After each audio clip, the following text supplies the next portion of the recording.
Assalamualaikum warahmatullahi wabarakatuh. Sugeng Rawo di channel Harry Javanese. Siap berbagi informasi tentang dunia pendidikan di luar negeri.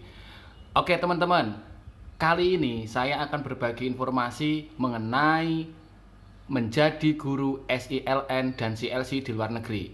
Nah, buat teman-teman yang ingin menjadi guru di luar negeri, ini adalah momen yang tepat, waktu yang pas bagi kalian untuk segera mendaftar menjadi guru di luar negeri. Nah, tapi syarat-syaratnya apa saja?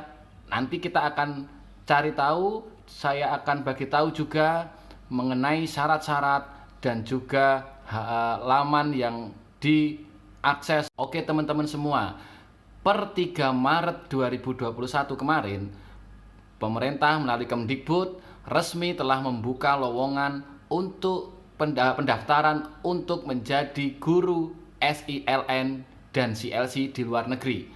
Tidak hanya untuk para guru yang non PNS, tapi untuk guru-guru yang PNS pun bisa ikut mendaftar. Lowongan untuk menjadi guru SILN dan CLC kali ini tidak main-main teman-teman. Ada sekitar 100 lebih, kalau tidak salah ada 113 lowongan guru SILN dan SCLC di luar negeri. Ini tersebar di berbagai negara ya teman-teman. Ada yang di Singapura, di Bangkok, Tokyo, Kairo, Jeddah, Riyadh, banyak sekali. Tapi sebelumnya saya akan bagi tahu teman-teman dulu mengenai perbedaan CLC dan SILN. Nah, di sini ada dua lowongan, yaitu untuk CLC dan SILN. Apa bedanya? Nah, kalau SILN itu sekolah Indonesia luar negeri. Biasanya yang di SILN itu bisa guru PNS, bisa juga guru kontrak non PNS. Sedangkan untuk yang di CLC itu mayoritas itu guru non PNS. Nah, biasanya SILN ini berada di ibu kota atau di kota yang berdekatan dengan kantor perwakilan negara Indonesia yang berada di luar negeri, dekat dengan konsulat ataupun KJRI, seperti itu. Sedangkan yang CLC itu adalah semacam cawangannya atau cabangannya daripada SILN ini. Jadi SILN ini sebagai induknya, CLC itu sebagai cawangannya. Setahu saya kalau untuk CLC itu saat ini hanya ada di daerah Sabah, kemudian di Sarawak dan Johor Bahru. Jadi yang nanti kalian ini harus tahu ya antara SILN dengan CLC. Ya, kalau SILN itu sekolah yang berdekatan ataupun di bawah naungan Kemdikbud dan juga nanti hubungannya dengan KJRI atau kantor perwakilan negara Indonesia yang berada di luar negeri. Sedangkan CLC ini juga sama berada di bawah naungan Kemdikbud dan kantor KJRI, hanya saja yang membedakan adalah kalau CLC ini untuk non PNS biasanya ya lowongannya untuk guru non PNS dan sebagai cabang daripada SILN itu. Contoh ya, di sini SILN-nya adalah Sekolah Indonesia Kota Kinabalu. Nah, kami atau saya ini yang CLC ini adalah cabangannya. Nah, jadi teman-teman nanti yang mau mendaftar menjadi guru CLC kemungkinan nanti akan ditempatkan di Johor Bahru ataupun di Sabah. Seperti itu ya teman-teman, di Kota Kinabalu. Jadi Kota Kinabalu itu di Sabah. Tidak usah lama-lama, ora usah kesuwen, langsung saja saya bagi tahu bagaimana caranya mendaftar, syaratnya apa saja, dari tanggal berapa sampai tanggal berapa pendaftaran ini dibuka. Tapi jangan lupa subscribe, komen, dan share dulu ya. Berbagi bersinonim dengan bersedekah.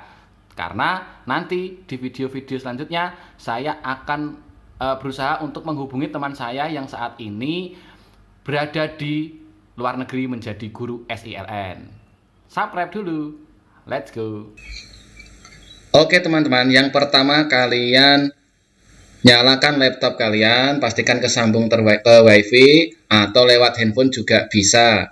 Kalian buka yang pertama Google Chrome kalian. Kalau sudah, kalian ketikkan alamatnya. Jadi alamatnya ini ya teman-teman, http mutasi.sdm.kemdikbud bla bla bla bla. Nanti linknya akan saya taruh di kolom deskripsi. Kalian bisa klik langsung di situ ya. Kita klik. Nah, kemudian akan muncul seperti ini, teman-teman. Kalian bisa login. Ini ada pengumuman apa saja. Ini saya akan langsung ke seleksi bersama penerimaan guru dan tenaga kependidikan Sekolah Indonesia Luar Negeri tahun 2021. Kalian bisa unduh PDF-nya di sini, ya. Atau kalian mau baca dulu juga bisa. Oke, teman-teman. Langsung di sini saja, nanti tampilannya sama ya. Waktu kalian unduh dengan itu hasil yang ditampilkan di Chrome itu sama. Oke, kita buka saja. Oke, teman-teman, ini ya sudah terbuka.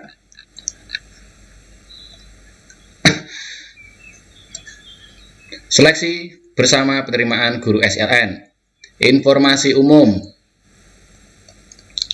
Dalam rangka memenuhi kebutuhan, ini teman-teman, yang perlu kita perhatikan di sini ada SILN dan Pusat Kegiatan Belajar atau Community Learning Center CLC. Ya, ini jadi ada dua, ada untuk SILN dan CLC. Nah, ini lowongannya ya teman-teman. Kalian yang memiliki background S1, ya minimal di sini S1 ya teman-teman. Sesuai jurusan kalian, kalian pilih mana yang akan kalian pilih untuk menurut kalian sesuai dengan jurusan kalian. Yang saya jelaskan di sini mungkin hanya ke masalah penempatan ya teman-teman. Di Kota Kinabalu, kalau kalian mungkin belum tahu tentang Kota Kinabalu, Kota Kinabalu itu berada di Sabah, di Malaysia Timur ya teman-teman, berdekatan dengan Sarawak.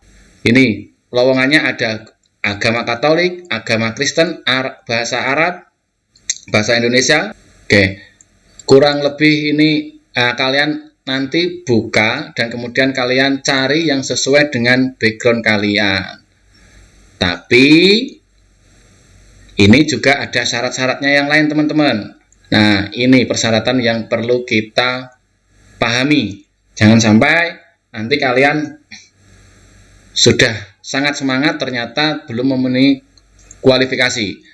Oke, yang pertama ini jelas kita warga negara Indonesia. Yang kedua, usia maksimal saat mendaftar 40 tahun. Kemudian sehat jasmani dan rohani, ini ya, bebas narkoba. Jadi nanti pakai surat bebas narkoba, surat dari dokter juga. Berkelakuan baik, ini nanti mungkin pakai SKCK ya teman-teman. Biasanya mendaftarnya itu ini untuk syarat setelah diterima. Setahu saya ini adalah persyaratan setelah diterima. Oke, kemudian tidak pernah diberhentikan dengan hormat sebagai pegawai swasta serta tidak sedang menjalani perjanjian atau kontrak kerja atau ikatan dinas pada instansi pemerintah. Nah, untuk saat ini yang kalian yang masih terikat dengan kontrak kerja berarti kalian belum bisa mendaftar kecuali kalian keluar dan kemudian ataupun meminta izin. Kalau seperti saya saat ini sedang bertugas di Sarawak sebagai guru CLC, berarti saya tidak bisa untuk mendaftar ini ya teman-teman, kecuali saya sudah selesai kontrak dan mendaftar. Nah, ini bagi kalian yang PNS, ini wajib kalian ketahui. Bagi pelamar calon guru atau tendik berstatus PNS, wajib melampirkan surat pernyataan yang ditandatangani oleh pejabat pembina kepegawaian atau PPK terkait izin mengikuti seleksi dan kesediaan menerima kembali di instansi ANSAL. Nah, ini yang mungkin agak sulit bagi teman-teman PNS ya, karena tidak semua pejabat pembina kepegawaian itu ataupun kepala sekolah di sekolah tersebut mau, atau pejabat yang berwenang ya, mau untuk mengizinkan teman-teman untuk bisa ikut mendaftar. Tapi dicoba saja, tidak ada salahnya ya. Dengan alasan yang kuat mungkin kalian bisa untuk ikut mendaftar yang berstatus PNS. Oke, persyaratan khusus. Nah, ini persyaratan khusus. Ini yang secara umum, ini persyaratan khususnya teman-teman. Untuk guru berstatus PNS, berstatus sebagai guru PNS maupun guru bukan non PNS. Jadi ini sekali lagi untuk non PNS dan PNS. Bagi guru PNS, nah ini ya, meskipun kalian sudah PNS, tapi setidak-tidaknya kalian adalah pangkatnya adalah pangkat penata muda tingkat 1 dan golongan ruang 3B. Kalau teman-teman yang baru keterima PNS itu biasanya masih 3A ya, rata-rata ya. Kemudian yang C, berijazah minimal S1 sesuai bidang yang dibutuhkan dengan minimal IPK 2,75. Kemudian ada syarat khusus di Johor Bahru ini ya, bagi yang ingin melamar menjadi guru seni budaya di Johor Bahru itu wajib memiliki latar belakang pendidikan musik. Nanti ditempatkan di KK, Kota Kinabalu, Sabah, Malaysia. Kemudian syarat khususnya, nah ini ya, kalian wajib memiliki sertifikat pendidik ya teman-teman. Itu pun juga harus linear dengan dengan jabatan yang dilamar. Nah, ada kecualinya. Kecuali kalau misalkan kalian adalah pelamar guru produktif kuliner, guru produktif perhotelan dan jasa pariwisata, serta guru produktif teknologi pesawat udara, kalian tidak perlu menggunakan ini, tapi tidak perlu menggunakan sertifikat profesi pendidik ya, tapi menggunakan sertifikat keahlian. Ya, sertifikat keahlian ini ya. Kemudian yang ke E, saya punya sertifikat pendidik tapi belum punya NUPTK. Nah, ini ada kata diutamakan teman-teman. Diutamakan itu artinya menurut saya ini tidak wajib. Jadi kalian yang tidak punya NUPTK tapi sudah punya serdik, kalian bisa ikut. Ya, pokoknya ikut saja, bisa mendaftar. Kemudian syarat yang ke-6 F, memiliki kecakapan dalam berbahasa Inggris, dibuktikan dengan TOEFL ya. Karena kalian itu nanti berada di luar negeri dan seperti kita ketahui bahasa internasionalnya adalah bahasa Inggris, maka ya kalian wajib untuk mempunyai TOEFL. Yang selanjutnya, yang G, memiliki pengalaman mengajar sesuai bidang yang diampu minimal 5 tahun, dibuktikan dengan surat keterangan dari kepala sekolah atau ketua yayasan. Kemudian, diutamakan menguasai bahasa lokal sesuai negara penempatannya. Jadi kalau kalian mau mendaftar di Jeddah atau di Riyadh, ya kalian belajar bahasa-bahasa lokal di situ, bahasa Arab mungkin ya. Kemudian kalau kalian mau mendaftar di KK Kota Kinabalu, kalian belajar menggunakan bahasa-bahasa Melayu. Kalian bisa sering melihat IPIN dan UPIN, itu banyak sekali kosakata bahasa Melayunya. Ini bagi yang ingin melamar di negara-negara sesuai penempatannya ya teman-teman, bahasa lokalnya ya. Bagi pelamar guru seni budaya penempatan Kairo, nah, kalian yang guru seni budaya mau mendaftar di Kairo, diutamakan memiliki kemampuan memainkan alat musik tradisional. Tentang alat musik tradisional ya, diutamakan memiliki, selanjutnya yang C ya, diutamakan memiliki sertifikat atau penghargaan tingkat nasional sebagai keterampilan tambahan selain mengajar, seperti olahraga, pramuka, seni budaya, keagamaan, prakarya, teknologi, akuntansi. Nah, ini ada poin-poin tambahan atau nanti akan diutamakan ya, terutama bagi teman-teman yang memiliki sertifikat penghargaan ya, mungkin di bidang pramuka, di bidang olahraga, di bidang seni budaya, atau di bidang apapun lah, itu kalian lampirkan saja ya sertifikat tersebut. Oke. Yang kedua untuk tenaga kependidikan. Tadi saya ulangi ya, di sini untuk guru. persyaratan khusus untuk guru. Yang kedua adalah tenaga kependidikan. Apa bedanya? Kalau tenaga kependidikan biasanya itu lebih nanti kerjanya ke administrasi ya teman-teman. Misalkan menjadi bendahara sekolah atau mengurus menjadi operator pendidik atau yang jelas mengolah pengelolaan tentang sekolah. Ini yang penempatan SILN, Sekolah Indonesia Luar Negeri, dan ini penempatan CLC. Ada bedanya karena tadi saya sudah sampaikan yang CLC ini biasanya untuk non-PNS. Tapi SILN pun juga ada yang non-PNS ya, nanti tergantung kebutuhannya. Oke, rencana penjadwalan. Jadi pengumuman seleksi ini resmi sejak tanggal 3 Maret 2021. Waktu pendaftarannya ini catat ya teman-teman, waktu pendaftarannya itu 3 Maret sampai 16 Maret 2021. Kemudian nanti pengumuman hasil seleksi administrasi, jadi nanti yang di tes pertama itu administrasinya dulu. Kalian login, kalian daftar, nanti seleksi administrasi. Itu tanggal 25 Maret pengumumannya. Kalau kalian lolos administrasi, nanti kalian akan mengadakan pelaksanaan seleksi. Ini seleksinya mungkin nanti secara online atau chat atau macam mana saya kurang tahu.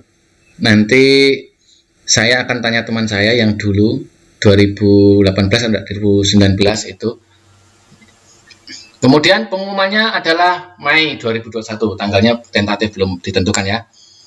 Oke, tata cara pendaftarannya. Oke, teman-teman, pendaftarannya daring dalam online ya, mulai tanggal 3 sampai 16 pukul 12 dengan mekanisme sebagai berikut. Pertama, peserta seleksi wajib memiliki alamat surat elektronik, wajib punya email, pakai Gmail kalian. Kemudian kalian yang kedua, peserta seleksi melakukan pendaftaran atau registrasi awal secara online melalui laman ini. Nah, ini lamannya, kalian bisa ketik, bisa cari buka di Chrome ataupun di mana. Yang tiga, pendaftaran lanjutan dilakukan dengan cara login menggunakan username dan password yang dikirim oleh sekretariat melalui. Nah, jadi kalau kalian nanti sudah login dan nanti kalian akan dapat username dan password ke email kalian ya teman-teman. Jadi kalian bisa login menggunakan username dan password yang telah dikirim melalui email kalian.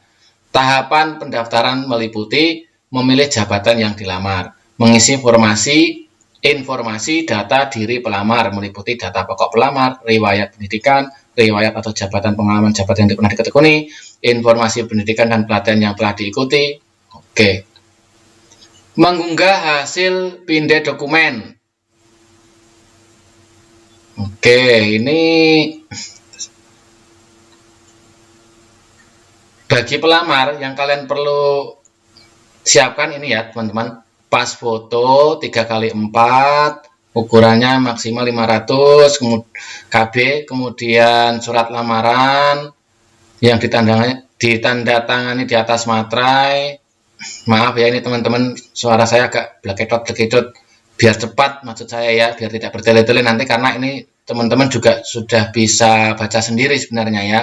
Nanti bisa kalian checklist lah, kalau misalkan kalian mau daftar, oh ini sudah, kalian bisa checklist sendiri-sendiri. Nah ini kalau kalian nanti secara administrasi sudah lolos, nanti akan ada proses seleksi yang akan dilalui. Yang pertama, ini ya, daftar nama pelamar dengan kualifikasi terbaik akan diumumkan pada portal resmi Kementerian Pendidikan dan Kebudayaan. Kemudian, pelamar yang dinyatakan lulus administrasi dapat mengikuti proses seleksi kompetensi yang terdiri dari, oke, ini bagi guru SILN, ini bagi tenaga kependidikan. Bagi kalian yang ingin mendaftar sebagai guru SILN, tesnya yang pertama adalah psikotes, kemudian uji kemahiran bahasa Indonesia, tes kemampuan bahasa Inggris, micro teaching dan wawancara. Ini hampir sama seperti waktu saya tes ke Sarawak. Nah, jadi nanti teman-teman yang penasaran dengan tesnya itu apa saja, kemudian tipsnya supaya kalian bisa lolos seperti apa saja yang perlu kalian siapkan, nanti ikuti terus channel saya, atau kalian bisa hubungi saya melalui Instagram saya, DM melalui Instagram saya. Oke? Bagi calon tenaga kependidikan, ini hampir sama ya, cuman kalau tenaga pendidikan ini tidak ada tes micro teachingnya. Jadi kalian kalau yang ingin menjadi guru nanti ada micro teaching, mengajar ya, tes mengajar. Yang ketiga, daftar nama peserta seleksi kompetensi yang dinyatakan lulus akan diumumkan melalui portal resmi. Jadi kalau kalian lolos ini, kalian akan diumumkan melalui portal resmi, melalui Kemdikbud. Teman-teman, itu tadi penjabaran yang sudah saya sampaikan, mungkin sangat panjang ya, tapi kalau kalian yang jelas kalau kalian skip itu ada mungkin informasi-informasi penting yang tidak kalian dengar. Jadi kalian perhatikan betul-betul apa yang saya sampaikan, karena itu sesuai dengan pengalaman saya dan juga pengetahuan saya mengenai menjadi guru di luar negeri ya. Ini sekali lagi, ini adalah kesempatan yang besar buat kalian yang mau menjadi guru SILN dan CLC di luar negeri.